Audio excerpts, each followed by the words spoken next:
Smallholder farmers, the backbone of food security, are now facing rising costs for essential agricultural inputs. For many wondering why agrochemicals are becoming more expensive, this is part of the answer.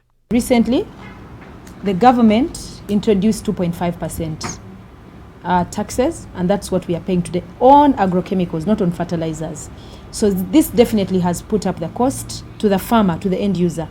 Secondly, most of these products are not made in Uganda, and they are made in different countries, including Europe and others, where the cost of production is high, but also there are those products that are actually original molecules that are still very effective and quite pricey.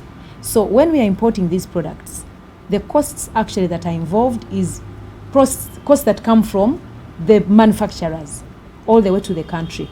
However, the recent introduction of the 2.5% is shockingly putting up the price to the farmer, and the farmer is actually feeling the pain. If you are producing from here to move it from there to here, you have to air freight because the Straits of Hormuz is closed. And we are struggling to move, and no one feels safe to move their products around. So it has made it very expensive, and also finding the active ingredients is very difficult now. There's a shortage of active ingredients because of these restrictions and movements. In relation, government recently deregistered 9 agrochemicals from the National Register over quality concerns.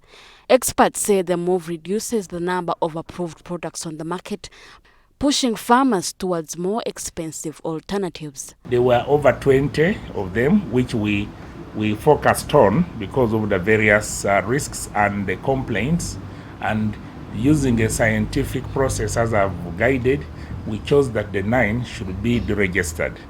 The 9 may have issues, but because sometimes like one, you don't have an immediate alternative, you can say let's leave it, but restrict the use to only people who are able to know the dangers. We are seeing a collective approach onto the discussion, and from here we are marching forward in terms of the regulation, and especially a key factor like counterfeit. Now we are having deliberations on how this can have concerted efforts to even have the registration of companies that are actually participating in counterfeit.